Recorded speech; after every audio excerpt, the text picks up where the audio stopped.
name is Meadow DIPG. I was diagnosed with DIPG on April 7th in 2023. I live in San Diego, California. My name is Skye and I'm 14. I also live in San Diego, California. This is my sister. What I'm trying to say is that if DIPG tumors made rockets go to Mars, there would be a cure. Like, you know what I mean? Yeah.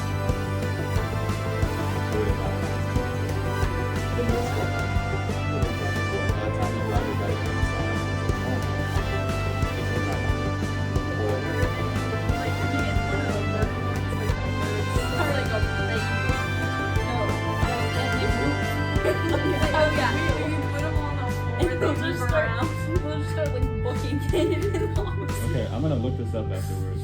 This is not on topic of the podcast. No, but it is important. We're gonna make your podcast more entertaining, don't worry. So I recently just had an aneurysm. I think I am about 5 weeks. Has it been 5 weeks out of the ICU? Yeah. My aneurysm bled. Is it because of? Because you're, you know, like the Vasospasms. like the vein. The vasospasms in my head, and I had my second seizure after that. So the universe is trying to kill me. Okay. She's also told me that you had dark humor, so Yeah. I'm prepared for that. So, what's your age difference? I'm 15. I'm About to 14, turn 16. so we're like a year and 6 months apart. I'm much older. I Much like trying to be older. She likes me trying to be younger. So she says we're 2 years apart. I say I'm 1. Okay, how many grades apart? Just one. Just one? She's a smarty pan, so she skipped a grade. Oh, okay. TK. Yeah. That's not like a grade. That's Super like smart. TK. Yep. When I was diagnosed in Kaiser's Hospital in San Diego, and then I was transferred over to Rady's Children's Hospital. That's where I had my first brain surgery, and then after that I couldn't talk or walk or swallow, so I had to relearn how to do all those things. And I think you came to visit me while I was in ICU. Yeah, I came to visit you after your first seizure. And No, not seizure, the first. no, I didn't come to visit you. You didn't come to visit me then?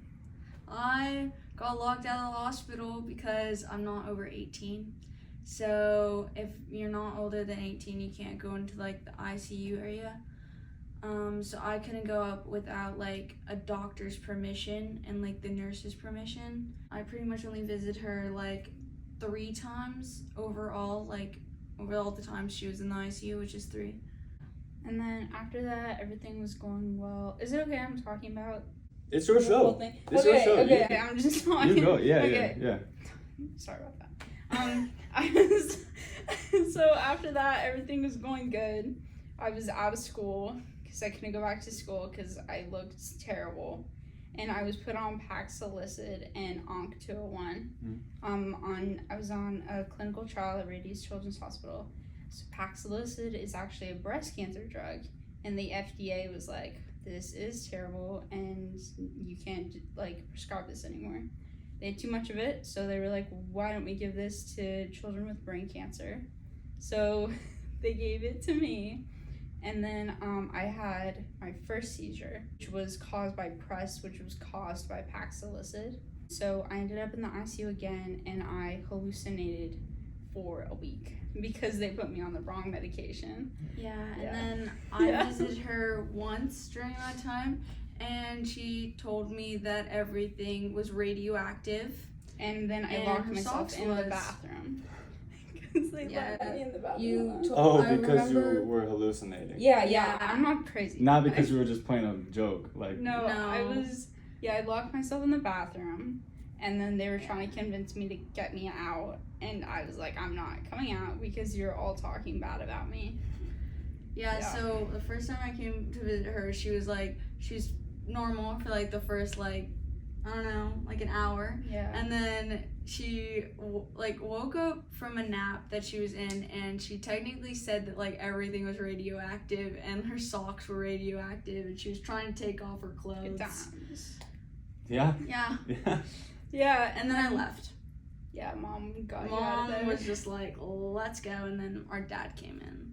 I was there for a week, and then I left, and then everything has been going good since. And then I go to the Y and I'm working out and I'm gaining muscle too fast. I'm working too hard, you know. I'm a gym rat. And I was on the rowing machine and then I fall over, embarrassing, in the Y, and I have a seizure. So our dad was like in a yoga class? Yeah. He was in a yoga class and we were like, okay, well then we'll just like work out because we're already here. Me and her were on the like treadmill side by side, and then we decided to go to the rowing machines, and on the rowing machines she kind of just toppled over and started seizing. Yeah, and then I called my dad because he didn't know, and then this other guy called the ambulance, and then people came in with like air, like those air tanks things. And honestly, I'm glad we were there, not at home, because they had like everything for it there. Because of it's my neighborhood. Why? I know people like, there. Oh my goodness. Yeah, but like if it was at home, we wouldn't have like the oxygen, and like she could have like died from just air like not being in her lungs for 2 months. And then when I was in the ER, my parents were pretty much told, yeah, so she has an aneurysm. We didn't know about it. And she's probably gonna wake up after we clip it. So I have a coil, not a clip. So they didn't have time to clip my aneurysm. They just had to fix it. So they were like, oh, people usually have one blood vessel because there's a brain blood barrier, right? So there's vessels. Usually people only have one. Yeah, and then they were kind of told like, oh, once we put a coil on it, she's gonna be quadriplegic, and she probably won't be able to talk or walk. This whole time, I'm not listening to anything. I'm freaking out because, like, I can't see because my vision was, like, completely gone. In both eyes? In both eyes. It was completely black. So I was freaking out, and they decided to go through with it. And I woke up, and I was, like, trying to bite my IV, and the nurse was like, I was like, they're attacking me. Oh. And my mom was like, oh, she's fine. So I wasn't. Was this also like hallucinating or? No, I was just coming off anesthesia. Oh, okay. Yeah. So I had 2 blood vessels, which I think 70% of people don't have. Yeah. She had 2. Most people have 1, but she's just stubborn. She doesn't want to die, so she had 2. Yeah. So. Sick. And so I lived. I just get like neck pain. So I'll take that over being quadriplegic. Yeah. Talking about your mom and your dad, she said they were divorced. Yeah, so they're divorced. So we have a mixed family. It's my mom, my dad, and then my okasan. She's my stepmom, but I call her okasan. Because that's mom in Japanese. Yeah. Okay, and thank you. Because she's Japanese. That I don't think that really made sense. Yeah. Yeah, she's Japanese, so mom and Japanese is okasan, so we just call her okasan. Okay. Yeah. So we have a mixed family, which was easier on us in the ICU because someone could always watch Skye. So in the ICU, my mom and dad really wanted to be with her, of course. It was really nice having my okasan there with us. With me, because she could like still drive me to school, drive me to like my sports and like all that stuff. So I didn't have much change in my schedule, except I only saw my dad and my mom like once a day. Like they would come visit me downstairs and I would like come to see Meadow. I only came to see her twice because they would only allow me up twice. Yeah. But it was also easier, and I think that one of the reasons why I'm still here was someone was always with me in the hospital. As much as I hated it, because being stuck in a room with your parents for 11 days is a nightmare. Yeah. But to them, one of the people, like having someone there kind of keeps. I don't want to bag on nurses and doctors and surgeons, but they have a tendency to make mistakes. Like in the past, they've just given me the wrong medication, or they like. Just something happens where like they talk a lot, or I press the call button because like a machine's beeping and they just don't come. And I think that's a lot of problem with pediatric hospitals is that they don't really take anything seriously when the kid does it, but if the parent is there, they're like on top of it. Yeah. Like for example, when I was in the ICU most recently, I was in the bed and I woke up and the machines were just like going crazy, and I'm like, oh my god, this is it, this is when I die. finally. Oh my. And I look, and I call the nurse, and my dad wakes up, and she's like, oh yeah, there's just an air bubble in your IV. And I'm like, what are you talking about? I saw Orange is the New Black. Like, I'm gonna have a stroke. Yeah. I was train. like, I Yeah. was kind of freaking out, as one would. And she was like, oh, should I cut it? And I was like, I don't know. Like, you're the nurse. And she was like hitting. It was a big air bubble. It was like this big. It was on like one of those small ones, because the small ones like the machine will just take care of, but it was like a pretty big one. Mm-hmm. So she's like hitting it against the trash can, and I'm looking and I'm like, oh my god, this is when I die. Like, we can finally sue Kaiser and Skye can go to college for free. Like, Seriously? yeah, but she ends up cutting it, and I think if like my dad wasn't there to kind of advocate for me, it would have just like gone, and I would be like. God. Then DIPG wouldn't have gotten you. Yeah. The air bubble. Air bubble. It would have been a stupid way to die. Yeah, seriously, tell me about it. Yeah. Almost as worse as having a seizure at the Y. So I know. embarrassing. Oh my god. How was it embarrassing? You fell asleep. I had to redo all my piercings. Like, it was a real inconvenience to me. Yeah, like Why? for 3 piercings. Because Because they took EMTs the earring took out. all my piercings. Did they close up? Yeah, they had to close up, so I had to redo all of them at Claire's. Yeah. Shout out to Claire's. Shout out Claire's. But yeah, that's kind of been my journey with DIPG. I'm really grateful to be here. I'm coming on 18 months. I was first told that I would only have 3 to 6 months. And I kind of gave up on school. I mean, I used to be a 4.0 student. I was president of ASB. I was a competitive swimmer for 6 years. And after they told me that, I was just like, oh, well, can I cuss? Can you cuss? Yeah. Go ahead. Fuck it. Like, I'm gonna, like, spend all my money and, like, go to the beach every day. By the way, she did spend all of her money. And go to the, yeah, like, the second that they were like, you're gonna die. And then now I'm just kind of left. I'm like failing out of my classes. And my friends have kind of faded away because I was never there, and I have no money. Mm. Yeah. On top of everything. On top of everything. She's broke. Shout out to all you snakes that left me. You know who you are. And yeah, so yeah, I was just kind of like, oh my god, like, of course with my luck they're gonna be like, I'm gonna like spend all my money and graduate, like not graduate high school, and they're gonna be like, we found a cure. I'd be like, gosh darn it, now I have to actually try.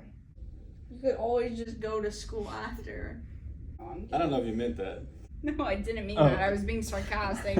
I would love a cure. We got bigger fish to fry. Yeah. I would like childhood cancer to be cured. Just your Instagram just gets like deleted. Like, Like, I you're get not shadow allowed. banned. You're not allowed on here. No. If you think we're annoying, you can tell us to leave. Yeah, let's wrap it up. Okay. Yeah, but I just kind of gave up on everything, and now I'm coming on 18 months, and I'm trying to get my credits in order. I'm trying to get back into clubs, go back to school. I mean, She joined my math club. Yeah, I did join the math club. Your math club? Yeah, I made one. Our school didn't have one. Oh yeah, she did. You made one? Yeah. You're that passionate about it? That makes me sound like a nerd. Are you a nerd? But yeah, I mean, but I was recently talking to my counselor. I was talking to him last year during my 504 plan meeting, and he was just like, he pretty much was like, yeah, why do you even try? Like, you should just not come to school and just give up. And I was like, what? Yeah, well, our counselor is not the best counselor. Careful, I might wash this. Good. Hopefully he does. Hopefully he changes Shout his out ways. to the counselor at Claremont High School. I will put as much as you want in it. Like, it's. No, If good. if later you're like, hey, cut that, it won't go in there. But No, say everything you want to I've say. said it. What's I've he said gonna it to do, my get friends me? with him right behind me. I've said I'm it to my dying. friends with him right behind me. I'm pretty sure he knows that I don't like him, and he hopefully does because he needs to change his ways. He also didn't change my schedule, so Yeah. yeah. He you have to like email him 5 times, CC the principal. Okay, the point and of this then is he'll not to finally bag on respond. Mr. Ramirez. No, this isn't a cancer interview anymore. We're talking about this counselor. Yeah, but yeah, he pretty much told me to like give up, and I was like, no, what? Yeah. Yeah, he was like, and I've just had a lot of people like that who are just like, oh, why do you even come to school? You should just go home and die. I'm like, wait, I'm gonna get. They didn't actually say. Yeah. I don't want to say it's exhausting being good and also having DIPG, because I bet it's like 50 million times more exhausting being like having more symptoms. And I'm so like, DIPG is such a terrible thing, and I understand that, but it's kind of hard being good and also having DIPG, because I've just had a lot of people tell me that I'm lying or that I don't need certain things because I look fine. Mm-hmm. Like, I've had TSA agents at the airport yell at me when I'm going to Seattle. I've had like subs like follow me to the bathroom when I'm throwing up because they think I'm lying. I've had friends be like, oh, I just think you're lying. I'm like, I am. I mean, I'm grateful for not looking the part, but it's hard. Yeah. But you have to do the part. Yeah. You have to go on the drugs. You have to go to the hospitals. I mean, that's a pretty expensive. Yeah. Like. Part to play. Yeah. Especially with how broke you are. You're telling me. Yeah. So that's just been my experience. It's just difficult. DIPG is terrible. And yeah, it's also forgotten about a lot. Like, it isn't really. I'm so grateful that Lisa has set up this, like, has first of all helped my mom so much and just helped my family so much, and also helped the brain tumor summit thing happen.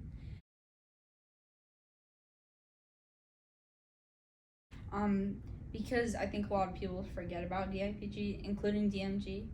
Like, we're just kind of forgotten about. Or not even known about. Yeah.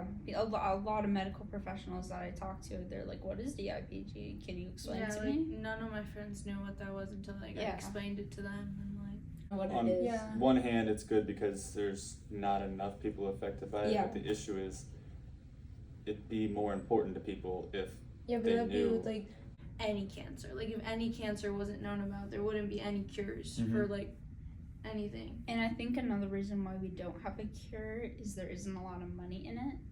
It's very, like you said, it's very expensive. Like, flying to different places. The medicines. Getting treatment, medicine. Like, I mean, if you don't have insurance, we'd be, like, bankrupt by now. Well, like, a lot of DIPG families are bankrupt. Yeah, and I'm really grateful my parents have insurance, but it's just, there's not a lot of money in it. Like, parents can't afford the treatment. There's not a lot of kids with it. Like, so doctors and neurosurgeons and neuro-oncologists just aren't interested in it. And what I'm trying to say is that if DIPG tumors made rockets go to Mars, there would be a cure. Like, you know what I mean? Yeah. Like there just isn't reason for people to look into it, and that's why all these people have died, and that's why I'm dying. So, yeah. That's what we're doing right here. Yeah. Yeah. Be educated. Raise money. Yeah. For her. She's broke. Yeah.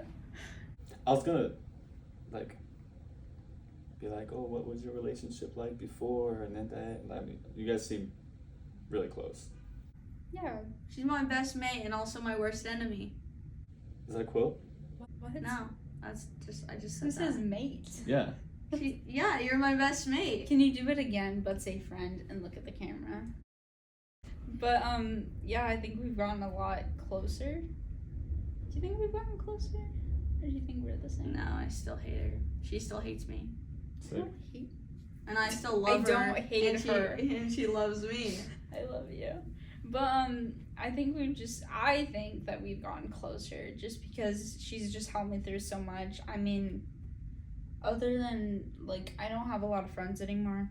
I don't really do a lot of stuff. I'm just kind of at home with... I'm, like, her main source of entertainment when I get home from school. Like, I'm living through her. Oh, yeah.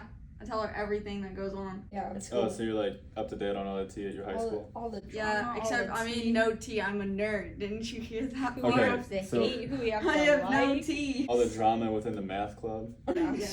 Tons of drama. Yeah. Times tables, numerals, quadrals. It is. Quadratus. Okay, we've. But I Oh, can't even say quadrilaterals? it. Yeah. There we go. But that was not the right pronunciation Yeah. of it. I think a lot of people don't talk. Am I talking too much? Yeah. But your mom did say that you've become like her spokesperson or security guard in this, like telling people like, hey, get out or stop asking. She's my biggest advocate. I think that Yeah. I'm like, yeah, because like sometimes my mom can be like a little talkative, and then sometimes my dad can be a little talkative. So it's just like, stop, wait a minute, back to her, you know?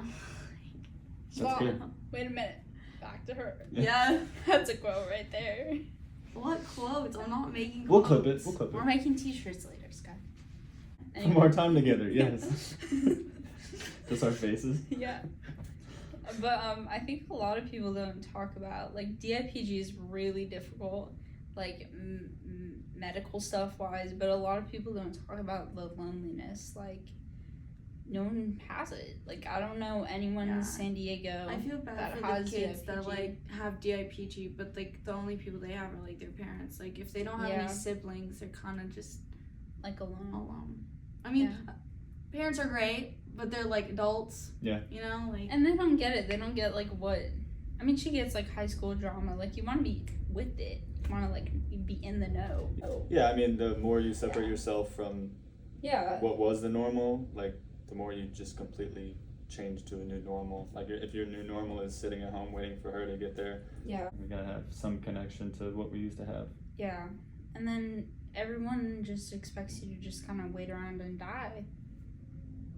I know. And I keep Oh. trying, and I everyone's know. stopping me. No, not you. You don't. Like, I'm not talking about you, but, like, I mean, just, like, everyone kind of expects DIPG. They're just waiting for the other shoe to drop. Like, and it progresses so fast. They're just kind of waiting for that one MRI scan that's like, oh, your tumor grew. And then you just kind of, like, slowly, they just start progressing, and then they're gone. 3 to 6 months? 3 to 6 months going on 18 months. Yeah. Yeah. I know. Your mom I did know. that Give every me some time. wood. Every time we talk about it, she's like, oh yeah, like 17 months. I know. I have to do it now. Well, like when you get home from school, you guys hang out besides spill the tea about math class or math club. What? Yeah, except when she's in Seattle. Mm-hmm. You guys get to hang out or go out or watch movies? Like what? We go to the mall a lot together. It's the only thing Like it's to the only do thing in our San Diego. area. There's like just a ton of malls. Because in San Diego, it's a great place. Shout out San Diego. Shout out Bay Area, Bayho, whatever. But the only thing to do is like go to the beach and go to the mall. I sound so bratty saying that. The beach is great, but also like It's cold in the sand, winter. and then there's water. But also it's cold in the winter. Yeah. We go a lot in the summer. Get really sunburned. I mean, when I'm home alone, sometimes I just take the bus to like just there and back. I don't go anywhere. Do you sit in the sand? No, I just like sit on the bus, go to the beach, then get on the other bus, and then go Oh my God. home. I'm just so bored. Shout out to you snakes who won't call me. I love the snakes thing. Yeah. You know who you are. Yeah, so we go to the mall a lot. We do watch a lot of movies. Yeah. I think like there's no good movies out though. Yeah. Just like after DIPG, I think I've just had people around me be like, I can't. Pretty much what they're saying is like, I can't handle this, and I can't be be around you. You like, what do you say to that? You're just like, okay. I can't. Sorry. Yeah, like Yeah. I don't like. Sorry, let me change. I don't know. People just like slowly start leaving. I think it's easy in the beginning to be like, wow, I'm like so supportive of your cancer journey, and like I'm here whenever you want to talk. And then you're on like year 2, and then people just kind of forget about you. I think. I mean, it makes sense if someone says, like, oh, you have 3 to Yeah. 6 months. They're like, okay, I can commit to, This for that and amount it of time. just didn't happen. Yeah, and I get it. Like, people's life has to go on, but like, what about me? I hope they see this and reach out. I'm sending this to them. You know who you are. You know who you are. Yeah. Can we talk about Marvel? Yeah. Okay. Your mom said something about like, oh, yeah, like she said something, and then I was like, Marvel? And she's like, yeah, I think so. But then she said Star Wars versus Star Trek. What is that? She likes Star Trek. I like Star Wars. It's kind of an ongoing battle. Mm-hmm. Just Okay. Well, anyway, she likes Star Trek and I like Star Wars, and we kind of fight about it a lot because I think Star Wars is like way better. It's stupid. Oh, It's so much better. Shout out to Captain Janeway on Netflix. Yeah, she likes the Captain Janeway one. It's the only one with a female character as captain. Can I just say? Feminist. Right so here. that's what you like? That specific one, not the whole franchise? No, I What, didn't like Chris the first Pine? one. I I can- didn't like the first I can one. Spock. Yeah. Benedict Cumberbatch. Yes, that guy too. Yeah. Yeah. Those ones too, right? Yeah. Okay.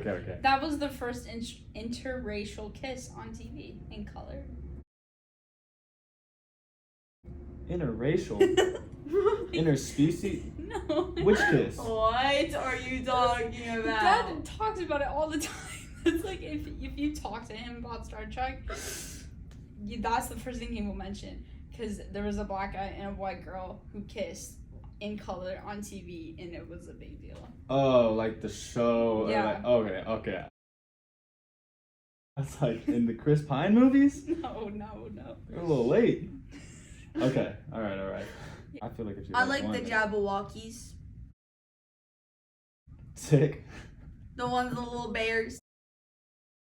And the Jabberwocky ones with like the yellow eyes.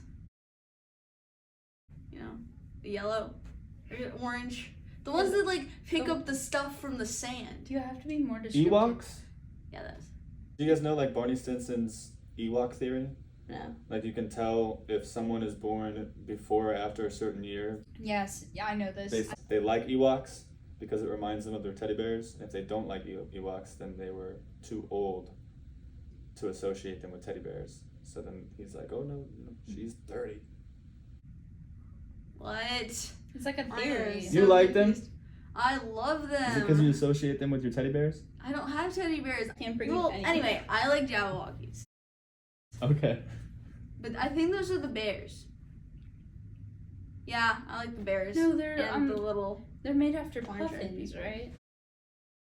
Hmm? They're made after No, puffins. those are the different ones. They're like Oh, the I little forgot about puffins, those. Those the are little cute. ones that are like. Those are Jabberwockies? No, the Jabberwockies I think are the bears. No, The those one- are Ewoks. Then what are like the ones with orange eyes? You need to be more descriptive. Shoot. The ones Chat, help us in out. the hoodies. Who's Chad? Put it in the chat. The chat? The Black capes, the orange eyes. They look like teddy bears? No, not the teddy bear You never ones. see their face. They just Yeah, go the along one, the desert the picking one with on the stuff. sand. I don't judge people on what they want to do. People can do whatever they want. Like sometimes you're tired. Like I know some people don't do anything. Some people are on clinical trials, or some people just do radiation, and that's fine. Like you can choose what you want to do. But for me personally, I just don't like when people are like, "Oh, you're so brave for not giving up," and it's another way of being like, "Oh, those other people that can't have DIPG, that have terminal pediatric brain cancer, are not brave. They suck because they gave up." And it's like they're not giving up; they're just tired. Like it's tiring, you know. Like it's tiring going to like every oncologist appointment, every MRI scan, and getting blood work, and it's just tiring. And if you're tired of it, then stop. Like, and if you know it's not helping anymore, then like fuck it, go live your best life. Don't do anything. But for me, like I don't think my time is done yet. Like if I was to stop now, I would be like, well, I think I have more time left if I continued fighting. Yeah. But I don't know. quality of life is important too. I mean, Yeah. if your new normal is gonna just make you feel like a lab Yeah. rat, then Don't do it. take a step back. Yeah. Yeah. And you're obviously a little bit older than Mhm. the average diagnosis. I also feel bad for those little kids. Like, I don't know how pediatric nurses do it because, like, I just see little kids, like, getting IVs and stuff. Like, when I was on the Onto-1 Paxillicid trial, I had to get lumbar punctures every month, or, like, 2 every month or something crazy. Mm. And when I would get lumbar punctures, I was in a pediatric hospital, so there was a lot of other little kids around. And I heard this one kid, and it broke my heart, and I started crying in the little clinic waiting room. She was like, "Why is this happening to me? But I eat salad, and like, it's like I'm healthy." And like, they were like holding her down, giving her an IV, and I was like, "Oh my god, that is so much more terrible than what I'm going through." Yeah. Like, I'm grateful that I'm going through this when I'm older, because I'm able to use my words and be like, this hurts, this doesn't, this is working, this isn't. And when little kids are doing that stuff, they don't have words, like they can't express it where people take them seriously. That's actually what I thought about you Yeah. immediately there. She said you're 15 going on 16, and not that you should feel obligated to have like a big sister role. I know you already do, but to the younger kids, like, you can communicate how this drug makes you feel. You can communicate how this trial makes you feel. And the kids can't do that because they don't have strong memories of what it felt like before or not. Like Jace, I don't know how much you've heard about Jace, but I mean, he was 20. Yeah. So he was actually a lot like you, but he spoke his mind, and so he wasn't afraid to tell a doctor off or show his anger and communicate it. Yeah. Explain why he's upset or why this isn't working, why we just wasted months of his last months trying this when we should have been trying this. Or you could probably relate to feeling like they're not trying to cure you, but they're trying to collect data from you to cure somebody else. Yeah. And that's rough, but Yeah. it shouldn't be demoralizing because it can be data that can be used to cure you. Yeah. Also, when I say that, like, I feel like there's also good and bad parts to having DIPG at any age. Like, being smaller, you don't really understand what's going on, which can be a blessing or a curse. Because, like, either you can just be like, oh, wow, this sucks, but I'm, like, playing with Play-Doh and I get whatever I want, and, like, this is great. But, like, I feel like when you're older, you understand more of what you're going around and what's going on around you. And you kind of realize, like, wow, I'm maybe not going to be here next time, like, next year. And I'm not going to be here to see my sister graduate high school. Like, it's hard. I love you guys. Like, yeah, and that's difficult, but when you're little, you don't get that. You just don't understand that. Hi. Do you need to cross the camera? Sorry, guys. No, you're good.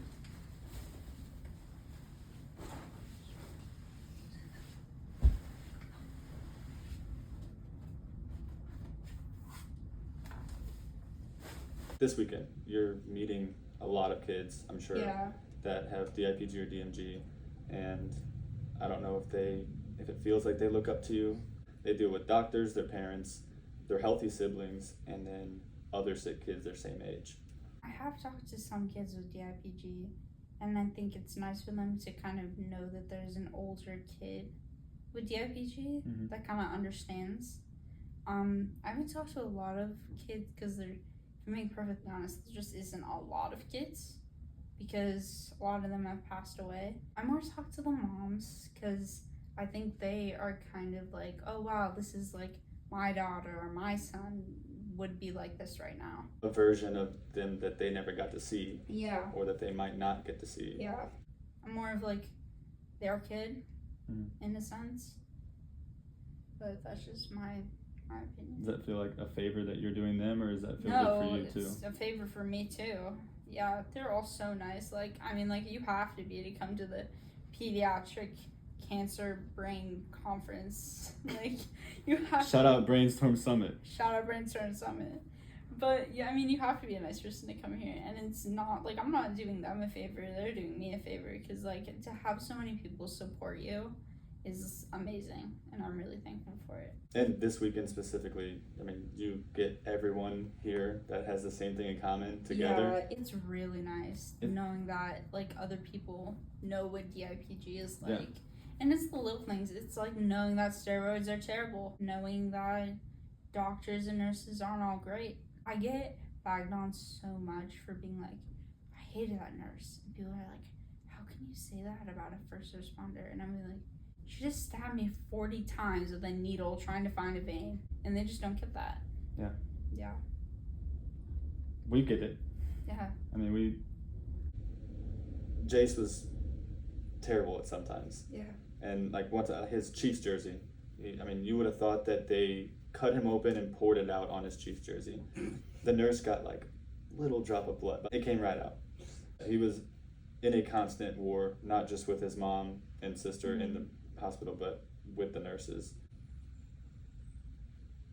I mean, my main things that I wanted to kind of get out of you were the sister relationship, your interests, passions, the snakes.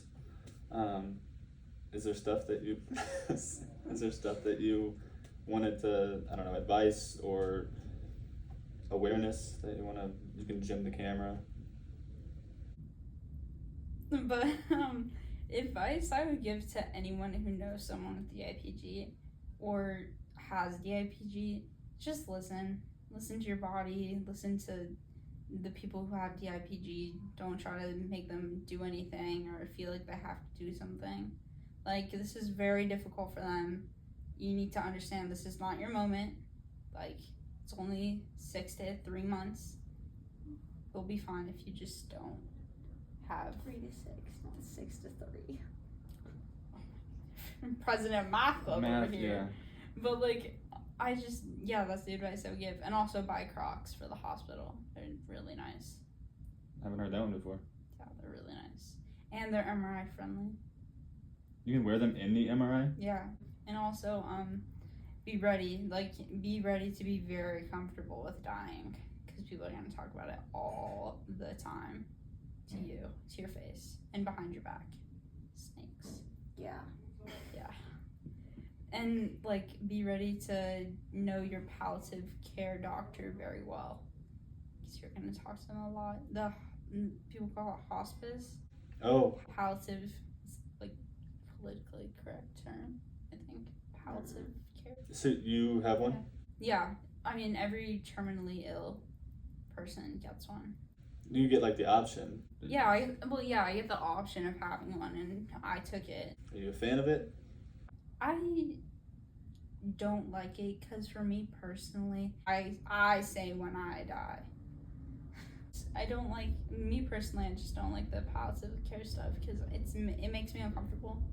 I don't like hearing about like, oh, how much medication do you want to be on when you die? I'm like, crack.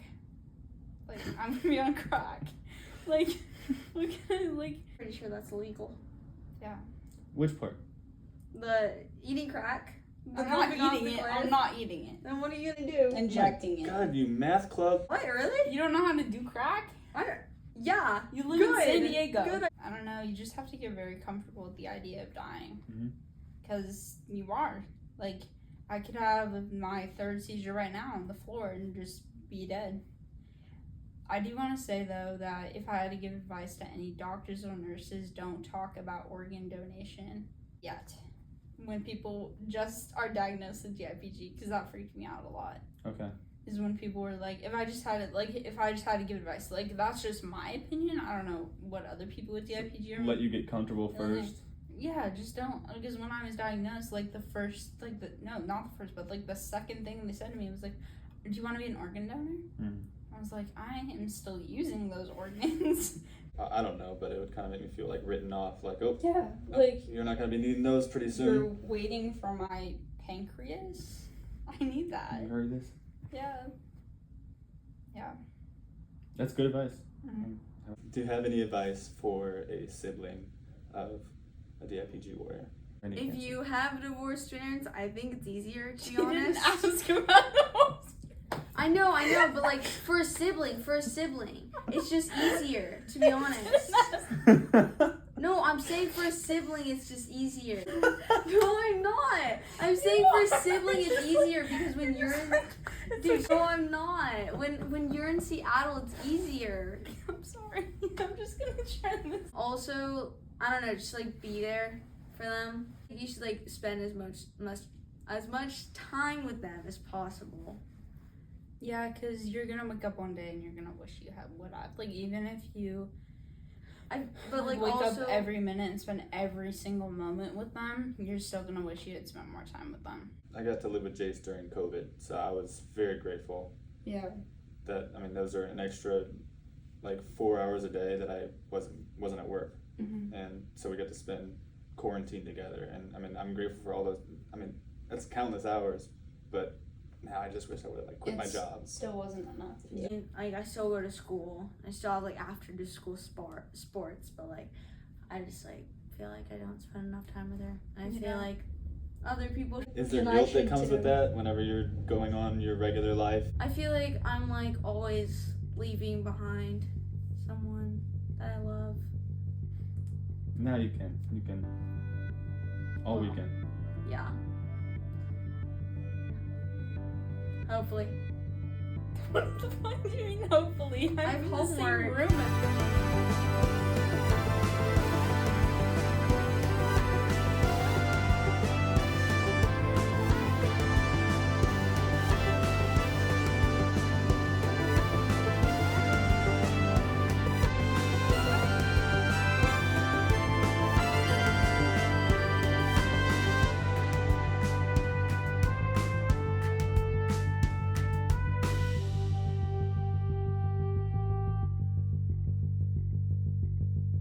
No, the Jabberwockies are the Bears. No, the Ewoks are the Bears.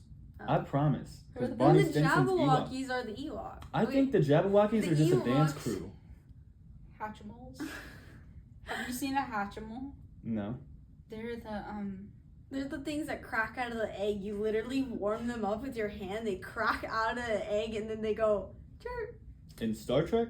No. They're like This a is like an children's actual like toy. toy store. Oh. Like it's you at have a toy to store. birth a bird Yeah, except like you warm it up with your hands. and then you play with it. That's sick. That's and then it terrifying. cracks out of an egg and then like Yeah. talks to you.